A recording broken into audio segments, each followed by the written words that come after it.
नाप नाप के 110, क्योंकि 2 वो और 108 झोली में डाले। समुद्र ने कहा और भर लो। बोले मकिंचन महात्मा है, हमें नहीं चाहिए, ये दुल्हन लेने के लिए शर्त है, इसलिए हमने इनको लिया है और जा रहे हैं। महात्मा जी बड़े गर्व से गए, भगवान की जय जयकार की। राजा देखते ही समझ गया मोती मिल गए, क्योंकि बहुत मुस्कुराहट है।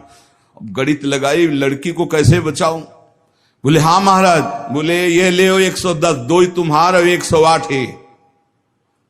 बोले महाराज जी आपसे कहा था कि कुछ शर्तें हैं, एक तो पूरी हो गई, दूसरी एक है कि हमारे शत्रु पक्ष के राजा का वध तो मैंने कर दिया, उसका एक लड़का है, उसकी खोपड़ी तुम हमें ले आओ। महात्मा जी ने विचार किया कि सारा खेल भगवान के इशारे से तो उसी की रक्षा के लिए हो रहा है। भगवान ज्ञान समुद्र हैं। बोले अवश्य उसकी खोपड़ी लाके देता हूं अभी।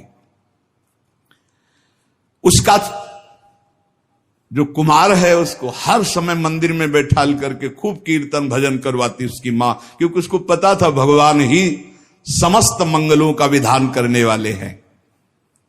अब महात्मा जी उसके राज्य में गए। जे ही राजमाता ने देखा दरबार में संत आए, प्रणाम किया, महल में ले गई, बढ़िया उनको भोग पवाया और कहा प्रभु आज्ञा कीजिए, कैसे आगमन हुआ, स्वाभाविक दर्शन या कोई आदेश पालन?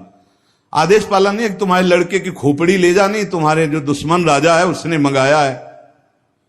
सहम गई।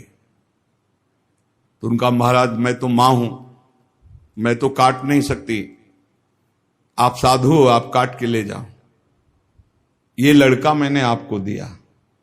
कहा जब दिया तो काट के ले जाने की क्या जरूरत है, पूरा ले जाएंगे हम, काट के ले जाने की जरूरत क्या है? बोले महाराज पूरा राज्यभार आगामी राजा यही है, और आज तक मैंने भगवान की आराधना की अपने पुत्र की रक्षा के लिए।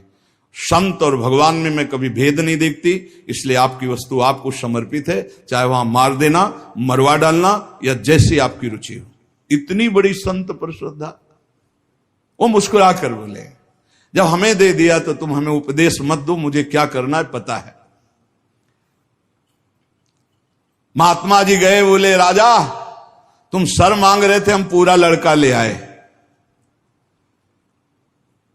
पर ध्यान रहे एक भी बाल बांका नहीं होगा, पहले भांवरे फिरेंगी, इसके बाद तुम्हें जो मनावे सो कर देना। राजा ने बहुत खुश हुआ। बोले